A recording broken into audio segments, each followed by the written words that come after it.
Pila man na kilo baligyan ni mo na sir? 200? Pila nga ka kilo? Kilo ko na eh. Ako paliton sir. Unsa na para pwede na sugbaw no? Sugba. Sugba na. On. Sige. Kilaw ya. Sugba. Timbang. Nami gabaligag ice dia no?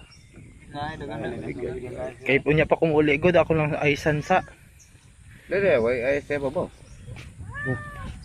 Kilon pa na nimo sir? Ba, wa bibili ya. Ay lai pika so ni wan, perlito. Dito biga brok naam na dia.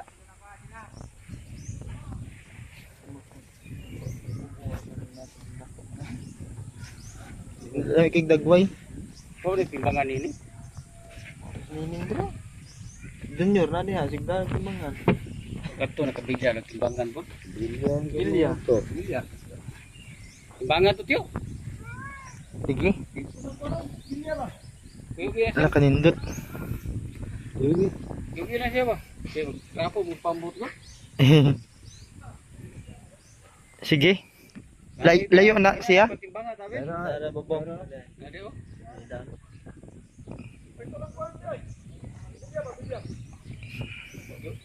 Yugi na siya.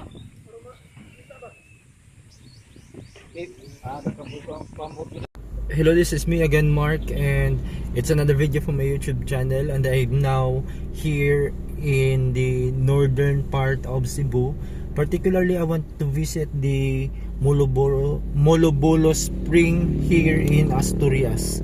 It's the northwestern part of Cebu. So let's go. So it's very unfortunate because I tried to Google the Molobolo Spring. The problem is no internet reception here for the globe signal. So that's the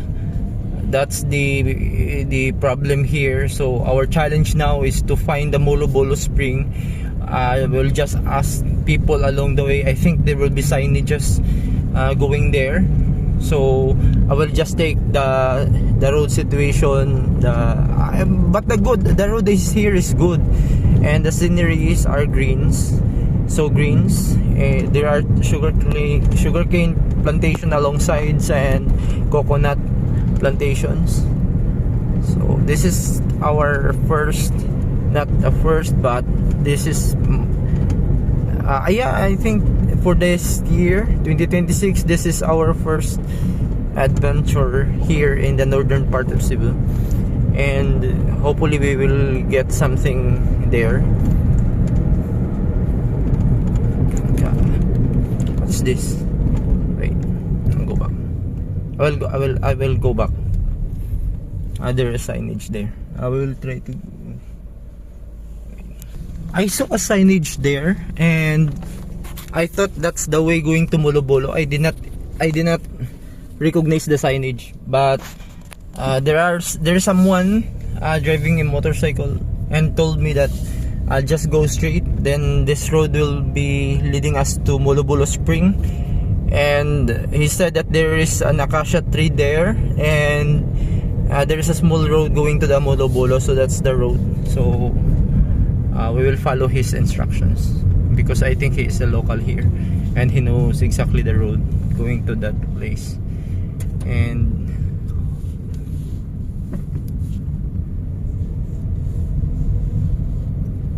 I would like to do the Google Maps, however there is no signal and I'm not able to use the Google Maps, so I am relying to the information that I can get from someone here.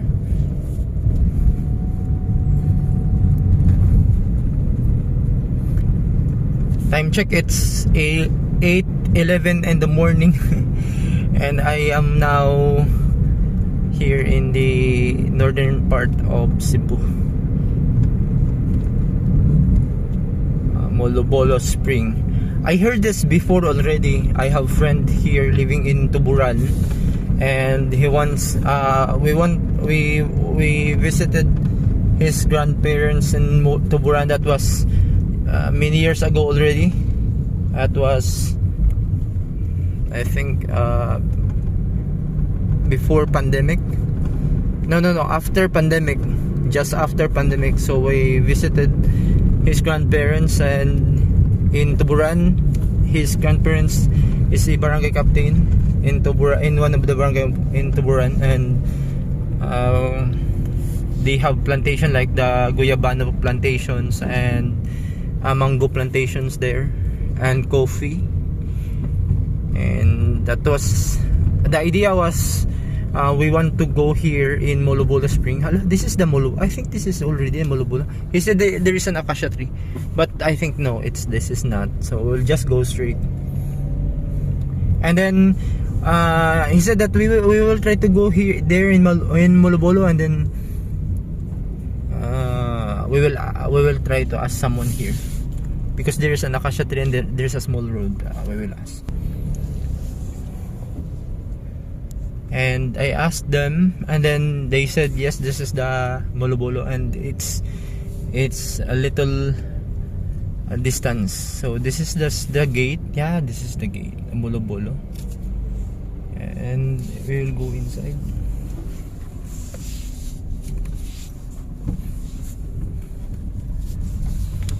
I think this is good.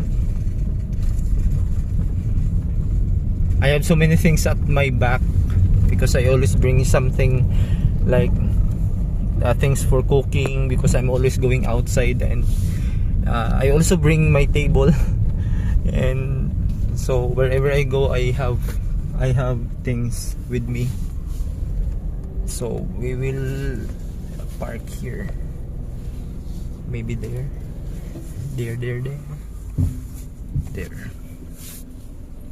so that it will be cool.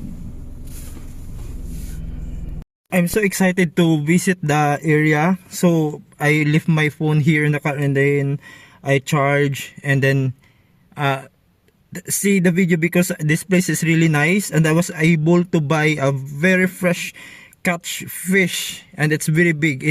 And the kilo of that fish is just only 200 pesos per kilo, and it's really big. Later on in the video I will put it. And so the place it has a mix water spring, natural water spring, and ocean. So you have two options. You can swim to the ocean directly, or to the spring. So let's now visit the place.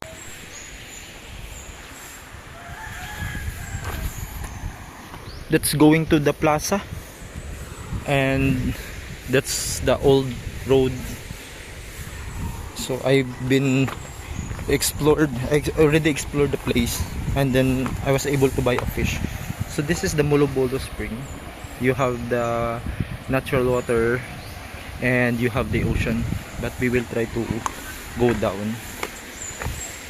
And the lady told me that is the old road.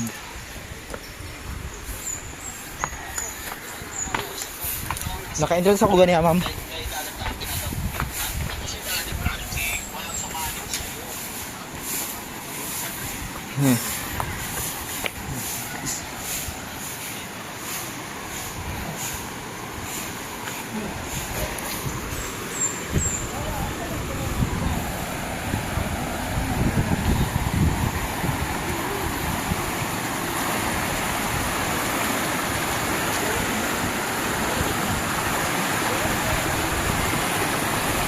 Molobolo Spring.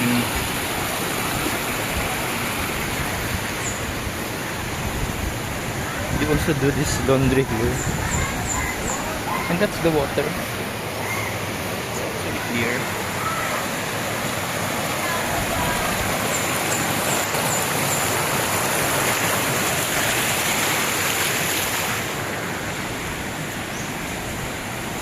And there are cottages here. Actually, I met someone there.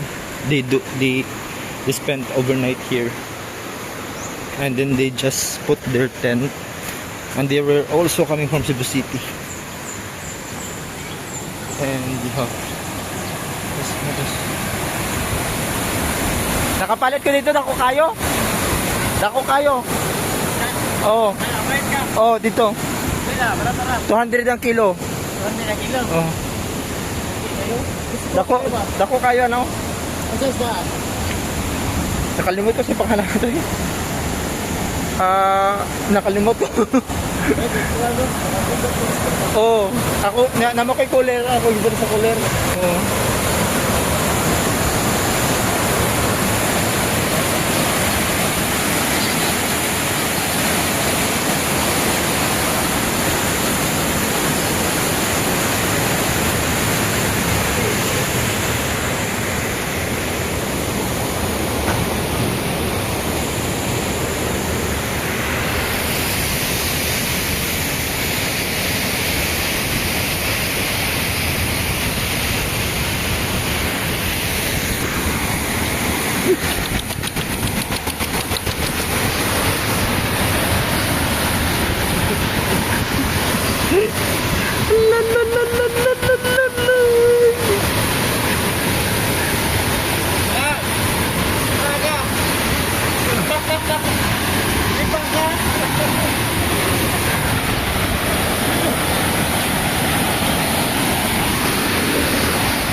Balik ko dia, balik ko.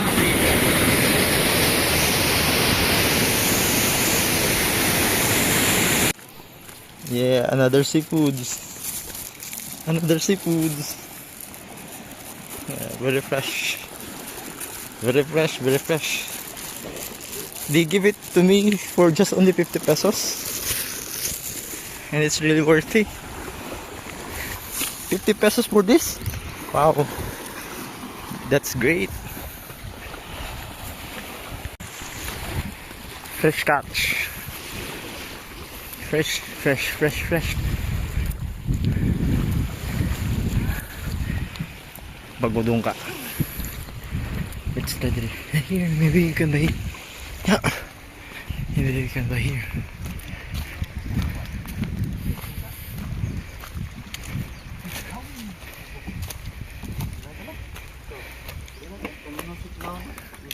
Aray, pwede ka palit. Lukos man.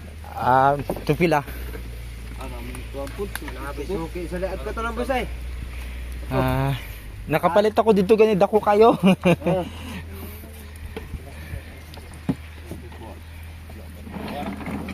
Try na ko dito bigas.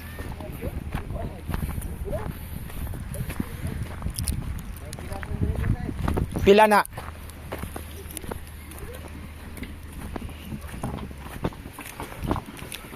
Ako yung napalit dito ganito dako.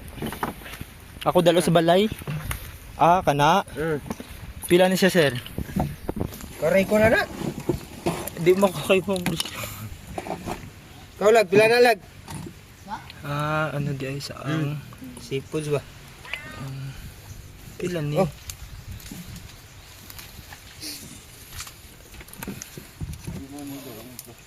Pila man ni siya, sir? Ha? Pila man na siya?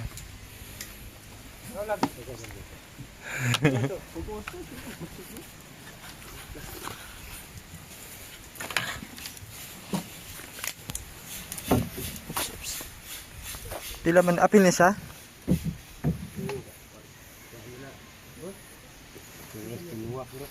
Oh, ito lahon. Pila ni siya, sir? Kuha lagi, slag manulsog lagi. Ha? Kuha lagi mo manulsog. Kuha na. Pila man natag man ni sir? Pero unsa man ni pagkaon? Ha? Kuha naman niya siya, lapuaan ba? Pero limpyo ang sinidaan. Lapuaan ma. Patang-tang na din siya. Pwede ra ko na ni mugkuan sa pabugnawon sa daan ba? Kuha nag-ice. Para dili ka hasol bukon ba?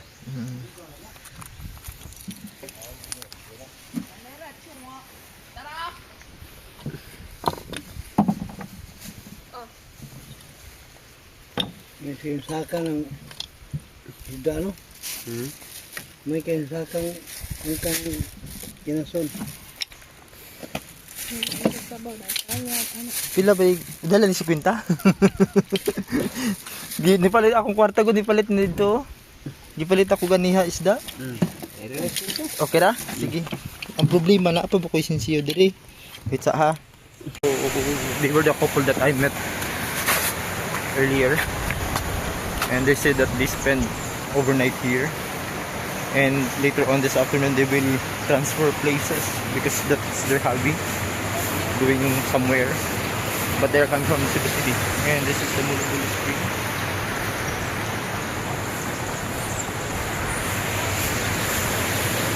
So you have the options if you don't want this natural spring because it's really cold, then you can go in the ocean. However, there's someone doing the laundry.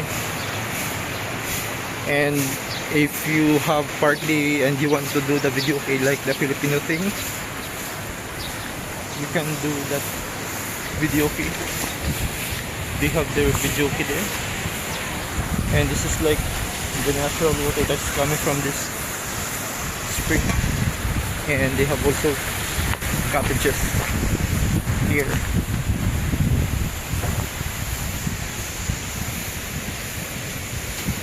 And that is actually if you are doing the outing and you come here early in the morning, then lots of local fishermen are coming in the morning.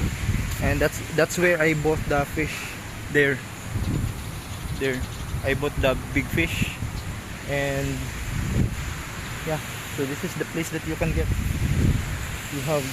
You have the natural spring over there, and you have ocean right after your natural water, the tap water.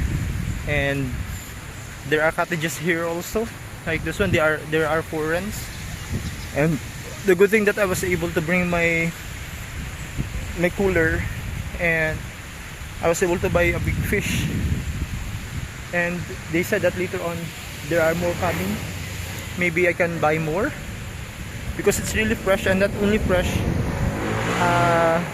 it's big fish. So this has been me, Mark, and this is the Mulubulu Spring. And I would like to correction myself. Mulubulu Spring is still part of Tuburan, not the Asturias. So that was wrong information. Mulubulu Spring is located here in Tuburan. So thank you so much. Share, like, and comment this video. And till to my next upload. This has been me again, Mark. Thank you. God bless you all. Bye bye.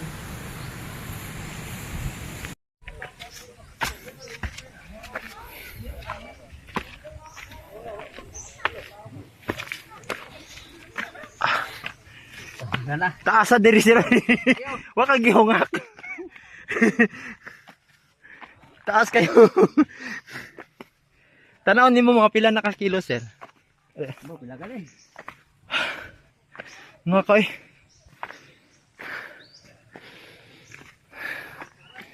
Hungak.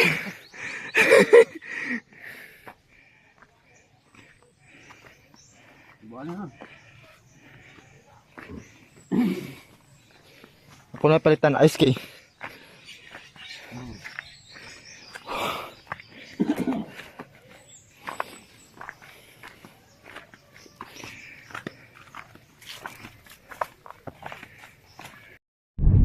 Very unfortunate because my car tires got flattened. So I am looking now for the vulcanization shop. Luckily, near to the Mulubulu Spring, there is a vulcanizing shop before the national highway. So I'm running very slow right now so that we can reach the vulcanizing shop. It's my right passenger's tire got flat. Maybe it was choked by, it was turned by, I don't know, something. So I asked people around if there is a vulcanizing shop here, and then they told me that there is one close to the area, and it's near the national highway. So I'm almost there now. and I'm going now to the vulcanizing shop. So just run slowly because the tire is really flat. And I'm looking for the landmark. They said that there is a big mango tree. Maybe that's one. Big mango tree, they said.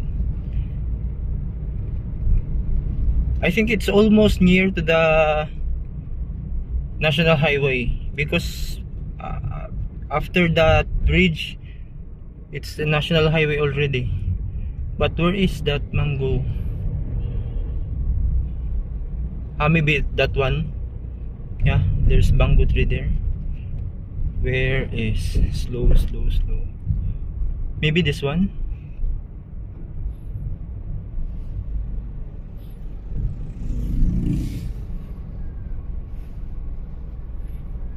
Vulcanizing shop. Asaman. But this is already the national highway. Where is the vulcanizing shop?